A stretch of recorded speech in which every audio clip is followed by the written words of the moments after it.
My life is in you, Lord. My strength is in you, Lord. My hope. No? Yun yung kinakanta natin si Sir Ems, di ba? Yun yung masaya natin kinakanta. But it is a declaration of faith and surrender, my brothers and sisters. Amen.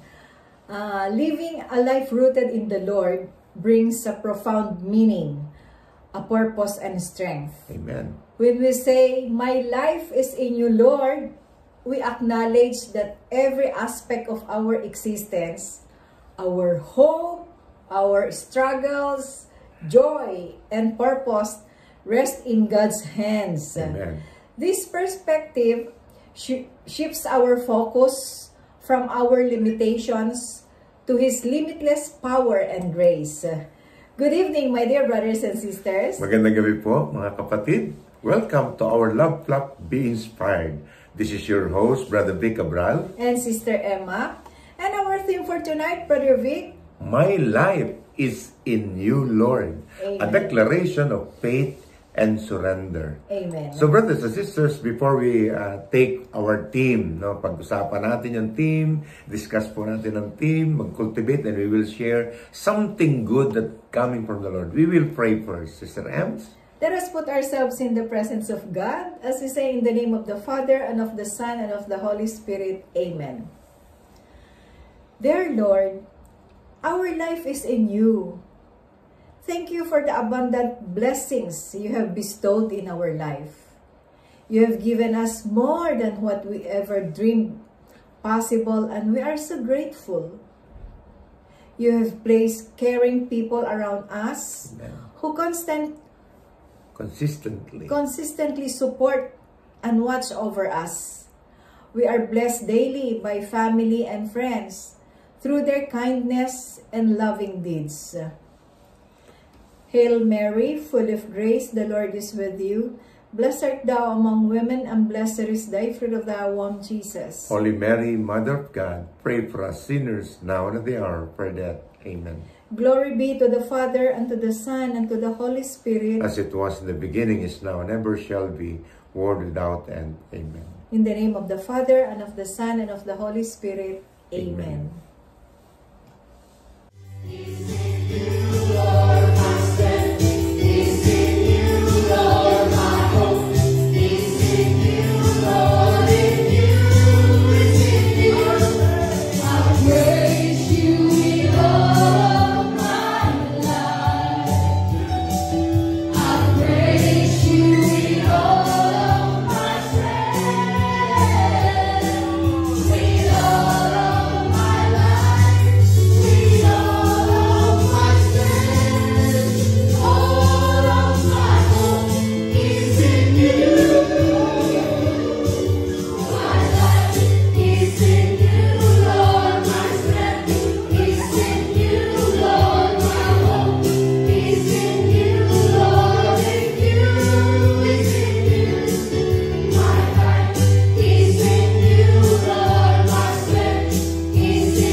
Yes, dear brothers and sisters, my life, our life, your life is in you, O Lord.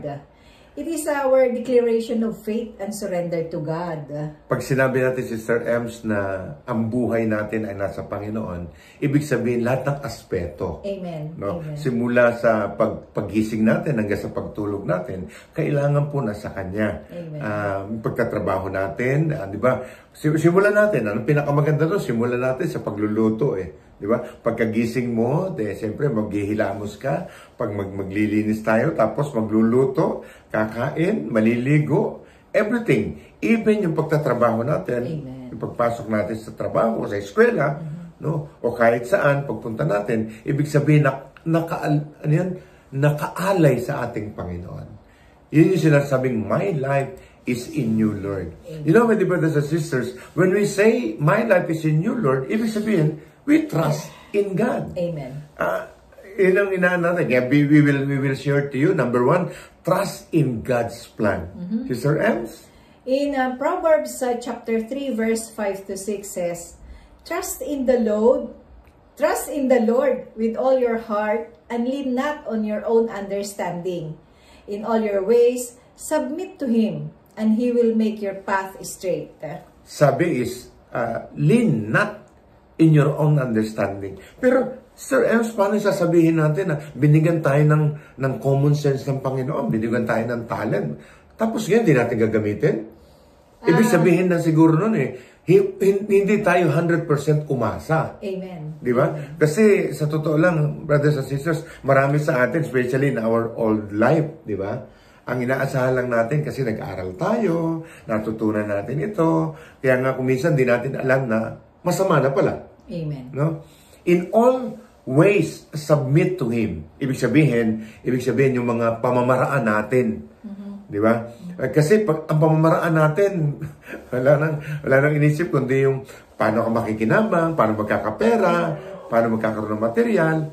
So, yung sinasabi na, yung mga bagay na natin sa ating Panginoon, we will submit it to Him. Amen. And He will make our path straight. Ibig sabihin ng straight is maayos, matuwid. According to His will. Yeah. Yun yung sinasabi ni Father na sundin mo lang yung 10 Commandments. Yun na nga Yung 10 Commandments, sasampu lang yun Sasampu lang yun. Hindi pa natin masunod. Totoo lang. Di ba? Yun yung sinabi sa binatang mayaman, ay, meron pang kulang sa'yo. Di ba? Meron pang kulang sa'yo. Kasi sabi ng binatang mayaman, ginagawa ko na yan. Yung 10 utos sa'yo, binagawa ko na po yun. Amen. Kaya nga po nadagdagan, I think, meron sabi nung isang Bible scholar, 600 plus na batas na nilikha pagkatapos ng 10 Commandments. Why? It is because ang tao talagang hindi po matuto talaga. But when we trust in God's plan, we recognize that His wisdom surpasses our own. Amen. Yung katalinuhan natin, mas matalino ang ating Panginoon. Placing our life in His hand means believing that He will guide you and me, tayo po, through every challenge, especially mga pagsubok. Di ba? May mga challenges tayo sa ating buhay. And lead us to a right path. Hindi yung decision mo, mamamali ka. Nadapa ka na nga, pagbangon mo, papatol ka na naman doon sa mali, madadapa ka uli. Yun ang isang ibig sabihin nun. Amen. This trust bring peace, my dear brothers and sisters. When we trust God, magkakaroon ka ng kapayapaan Amen. Amen. Knowing that we are not alone in our journey, nakasama natin. Di ba kapatid, ang hirap po na nag-iisa, sa totoo lang. Ang hirap po nag-iisa. Kaya nga napakasarap, kasama mo lagi ang ating Panginoon. Amen. Amen. Number 2, na pagka sinabi nating Life is in you, Lord. Oo, yung buhay natin na sa ating Panginoon. Ang Panginoon pa bibigyan tayo ng kalakasan para po magkaroon ng pagbabago ang ating buhay. Amen. Di ba? Ano sabi sa Isaiah 40:31? In Isaiah chapter 40 verse 31 naman, sabi ni Lord, "But those who hope in the Lord will renew their strength. They will soar on wings like eagles. They will run and not grow weary. They will walk and not be faint." Kung ang pag-asa natin nakasalalay sa Panginoon, i-renew niya yung ating lakas. Na kinumpara tayo sa eagle na makakasort ang ating wings, no? Yung ating pakpak ng pag-asa, may diba sa sister? And we will run, not go weary. Ibig sabihin, hindi ka mag-aalala. And we will walk, not in faint, hindi kayo madadapa. Kasi bakit? Kasi kasama natin ang ating Panginoon. Amen. Amen. In times of weaknesses, my brothers and sisters, yung pagod na tayo, hirap na tayo, no? Ang reliance po natin sa ating Panginoon, i-renew po yung lakas sa atin. Ako naranasan ko yung times, yung parang hirap ka na, pagod ka na, hindi mo na maintindihan. Even nasa renewal na tayo, di ba? Yes. Ang masarap naman, nasa renewal ka, alam mo na meron kang tatakbuhan. Alam mong may kasama ka. Amen. Amen. Yun palang tama. Alam mong may kasama ka. Presence of mind, di ba? Kasi kung minsan, pagka pagod ka na talaga, parang wala na, limot mo na ang So, ang mananaig sa'yo, yung sarili mo na lang, yung talento mong binigay ni Lord. Ang tawag doon, Sister Ems, wala sa sarili. Pag sinabi wala sa sarili, baliw na po yun. Di ba? Baka iba na po ng ginagawa natin. By placing our lives in God, in Him, we will find endurance, yung lakas, no? To face life difficulties. with courage and hope. Yung bang, alam mo yung courage, yung bang, para may sinasandigan ka, yung pag-asa nandyan lagi. No? Ang lakas ng Panginoon become our strength. Amen. Yung strength ng Diyos, nagiging strength po natin eh. Kaya nga yung kanta, the joy of the Lord is our strength. Enabling us to rise above our challenge. Yung mga challenges natin sa buhay, na ma-overcome natin yan because ang Panginoon po ang nagiging lakas po natin. Amen. Amen. Ano pa yung pangatlo na pag ang Panginoon ay tayo ang buhay natin nasa Panginoon, we will be having abundant life. Sabi po sa John 10:10, I came that you may have life abundantly. Yung pag sinabi mong abundant kasi, ito yung punong-puno eh. Siksik, liglig. Maganda tagalogin ko, Sister Renz. Nagpunta ako rito upang kayo ay bigyan ng buhay, ganap at kasiyasiya. Anong klaseng buhay? Ganap at kasiyasiya. Pag sinabi mong ganap at kasiyasiya, di ba, sisters, ito yung buhay na wala ka nang hahanapin pa. Bakit maraming tao may hinahanap? Paano? Nandiyan na nga si Lord, hindi pa nila makita. Bakit po? Kasi nga, ang tinitingnan lang natin yung problema. Parang ano yun eh, illustration. Ang sabi nung speaker, may hawak sa cellphone. Sabi niya, tingnan nyo ang cellphone. So nakikita nyo po ang cellphone. I-focus po natin ang ating mata sa cellphone. So nakita natin cellphone. Pero nakikita rin natin si Brother Vic at Sister Emma. Kailan blurred? Kasi nakapokus tayo dun sa cellphone. Ganon din po sa ating Panginoon. Pag nakapokus tayo sa material na bagay, kahit katabi ang Panginoon, nakikita mo ang Panginoon, pero blurred. Pero kung ang Panginoon, doon tayo nakapokus sa Panginoon, my dear brothers and sisters, lahat po ibibigay sa atin. And everything will be added unto us. Amen. When our life is in the Lord, we experience depth joy. Yung malalim na kagalakan, kapayapaan, fulfillment that the world cannot offer. Ito yung sinasabi na yung peace po na ibinibigay ng Panginoon, hindi kayang bilhin. Amen. Amen. Hindi kaya ibigay ng mundo. This abundance comes from our relationship with God, with Him, which fills our heart. Pinupuno yung ating puso, Sister Emse, with the presence and love. Alam mo yun, kapatid, pag puno-puno ka, pati po yun nahahawa, pati yung pag-smile mo eh, pati yung ganda mo. Ano sabi, Brother Vic, ano na ba edad mo? Sabi sa akin. Sabi ko po, 64. May nagbiro. Hindi, mukha kang di 64. Sabi ko, anong edad ko? 63 and a half. Joke lang po. Pero sa totoo lang, bumabata tayo. Bakit po? Tapos pati yung lakas natin bumabata. Amen. Pati pananaw natin bumabata. Because of God's presence. Amen. Number 4. Peace in His presence. Kapayapaan po sa Kanya pong presensya. Ano sabi sa Philippians 4? In Philippians chapter 4 verse 6 to 7, do not be anxious about anything, but in every situation, by prayer and petition, with thanksgiving, present your request to God, and the peace of God, which transcends all understanding, will guard your hearts and your minds in Christ Jesus. Pag meron tayong ipinagdasal, pag meron tayong petisyon, pag may request tayo sa ating Panginoon, dugtong mo na kaagad ang pasasalamat. Claim mo na. Yung pasasalamat. Pag tayo po ay, yung bang mapagpasalamat, grateful na tao, may di ba sa sisters, yung present po natin, yung present po natin na request sa ating Panginoon, naririnig niya po lagi. Amen, amen.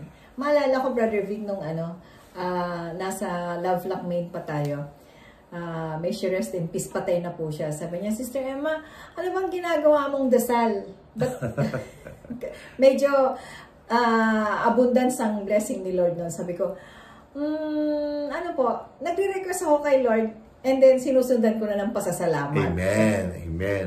Iba yung gratitude eh. No? So, kasi di ba, like in our prayer meeting, sa prayer meeting, di ba, nauuna nga yung thanksgiving natin bago yung supplication. Amen. Diba? So parang ganun, inatap ko rin yung ganun, sabi ko, pero instead, nagpapasalamat na ako sa Panginoon doon sa mga hinihingi ko. And nowadays, even trials, we thank God. Oh, yes. Bakit po? Teka muna, parang ang hirap isipin nun, Sister Ems, na namatayan ka na, papasalamat ka pa. Nalugi ka na ng negosyo mo, nagpapasalamat ka pa. Amen. Bakit? Nadapa ka na nga, nagpapasalamat ka pa. My dear brothers and sisters, kasi po may purpose ang Panginoon na mas maganda. Mas maganda. Ito, kadugtong na naman po ito nung nakaraan nating episode. No, God is always on time. Kasi ang Panginoon po hindi nakakalimot sa atin. Amen. Yung kailangan mo, yung nire-request mo, inihahanda na po ng ating Panginoon. Alam na niya. Living with the Lord at the center of our lives, brothers and sisters, brings peace that surpasses human understanding. Yung, minsan, hindi mo mapatong. Ano yan? Unfathomable. Unfathomable. Ibig sabihin, hindi mo siya maisip na mangyayari. But God is always there, my brothers and sisters. You want to be amazed? You thank God, and God will present to us something na minsan di mo na maisip na ang sasabihin mo nga, am I worthy of it? Amen. Di ba? Amen. This peace, my brothers and sisters, guard our heart and minds, allowing us to face life, yung mga uncertainties natin ng buhay. Na walang takot. Nahaharap natin. Why? It is because God is always present. Through prayer and thanksgiving, we remain connected to Him. And His peace sustain our life, my brothers and sisters. Yun yung masarap na yung peace in His presence. Kaya nga sabi nga niya sa binasa ni Sister Ems, do not be anxious about anything. Kasi isusupply ng Panginoon Magugulat ka na lang Nag-aalala ka ngayon, magugulat ka na lang, kumain ka na uli. Di ba? Nangyayari sa amin ni Sister Emma yun, sa aming pagpapamilya. And number 5 is, pagka sinabi natin, my life is in you, Lord, may purpose, may direction ang Panginoon. Sabi niya sa Ephesians 2 verse 10, Sister Ems? In Ephesians chapter 2 verse 10 says, for we are God's handiwork, created in Christ Jesus, to do good works, which God prepared in advance for us to do. Iyon yung ibig sabihin na, ang Panginoon po ay nilikha tayo. Amen. Nilikha tayo. May purpose. Of course. No? May purpose. Anong purpose? To do good works. No? Kasi ang Panginoon po pinipare na in advance kung ano yung gagawin natin. Kaya lang kung minsan, tayo nagdedesisyon. Naliliko tayo. Amen. Ngayon, minsan, pagka naliko tayo, nadapa tayo, ang sisisihin pa natin ng Diyos. Totoo lang Di ba? Yan ang lumambuhay natin Yun din po lumambuhay ko noon Bakit, Lord? Bakit hindi yung kapitbahay namin magnanakaw? Bakit ako nagsisimba? Ang bait-bait ko naman, Lord Di ba? Yun yung mga demand natin Our lives find true purpose, of course, in the Lord. He has created each and every one of us unique. Sister Emma, hindi ako. Ako hindi Sister Emma. And He has a plan. Si Lord, may plano kay Sister Emma. May plano kay Brother Vic. Sino magsasabi? Diyos ko po. Huwag na natin pag-usapan, sabi nga Sister Emma. Kasi, I am not worth of it. If ako magsasabi, hindi po. Pero God plans it. Amen. By living in Him, we discover our calling. Ito yung masarap. We discover our calling. Kasi, pag wala ka relationship sa Kanya, di mo na maintindihan mo ba? And the good work He has prepared for us. There and there, doon mo maintindihan. Di ba, nung unang tinawag ako ni Lord, tinawag tayo, parang hirap intindihin na mag-out. Diba? Sige. Naalala ko ang ama, may he rest in peace, na kung ako lang tanggap ko yon kasi syempre may relationship ako. Na-develop ko yung relationship ko kay God. Although hindi ko naman sinasabi na ang ama po, biyanan niya. Tatay ko po yan. May relationship din siya sa Panginoon, pero iba yung pagkakakilala niya sa Panginoon at sa pagkakilala ko sa Panginoon. Di nung bagong renewal, bagong-bago si Brother Vic sa mga outreaches, ganyan, sa galit mga na galit sa akin. Galit na galit ang ama. Sabi pa niya, Emma, ba't mo pinapabayaan niyang asawa mo ng ganyan? Outreach ng outreach. Puro ka praise the Lord, puro ka praise the Lord. Ano yan? Wala ka nang hanap buhay. Ang dami ko na. Ako no, at that time, sa totoo lang, ako rin, siyempre, parang naawa ko sa sarili ko, na ang kakampi ko dapat, tatay ko, ang asawa ko. Tapos, ganun ang But of course, naunawaan ni Ama yun nung later. Yun na naman yung in God's perfect time. At kasi, nakikita ng Ama, isinasabuhay natin. Nakikita niya talagang na wala yung pag-inom, na wala yung pagbarkada, na niyaayos ang buhay, naayos yung mga anak, yung relationship sa asawa. Yun yung isang nakita ng aking Ama. Kaya after 12 years, nadala ko po siya sa renewal. Sa Oasis of Love, Manila. This purpose, brothers and sisters, and direction, ang Diyos kasi, pag ang presence niya nasa atin, ang buhay natin, direction natin, may meaning Amen. Di ba? Ang alam natin talaga, makikita natin, ang greater plan ng ating Panginoon sa buhay natin. Amen. My life is in you, Lord, is a declaration of faith and surrender. It is an acknowledgement of our strength, purpose, and peace comes from Him. Hindi dahil sa ating galing. Diyos ko po. Hindi po. Kagagaling lang po namin ng agusan.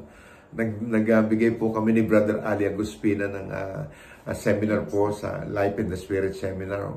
Wow, ako mismo na-amaze kasi may nangyaring kasi nagkaroon kami ng exchange ng topic, ng and of course, ang prepare ko hindi pala yun. So, ang Panginoon talaga, makikita mo talaga, pag binigay mo sa Kanya, by placing our trust in God's plan, relying on His strength, seeking His abundance, finding peace in His presence, and fulfilling His purpose, truly, brothers and sisters, we live a life that is truly anchored to Him.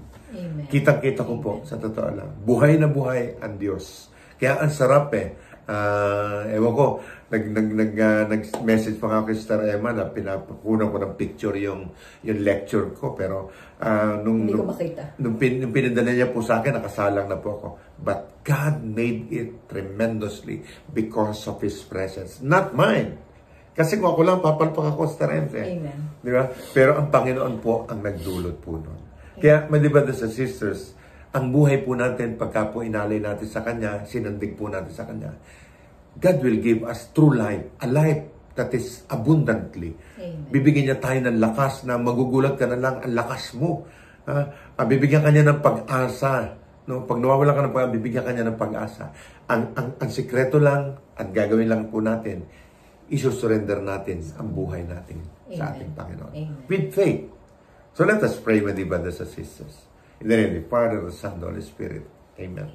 O Lord, thank you for your abundant love and care for us, O Lord. Yes, Lord. Thank you for forgiving all our sins, even for our sins we do not realize we commit. Yes, Lord. Lord, please fill us with your wisdom, with your compassion for others. Yes. May you bless us with your unending love, that you fill our cups with joy, and may our lands overflow with abundance. Amen. Meaning, our life is in you, Lord. Yeah. All these things, Father, we ask and we pray in Jesus' mighty name. Amen and amen. In the name of the Father, the Son, and the Holy Spirit. Amen. Amen.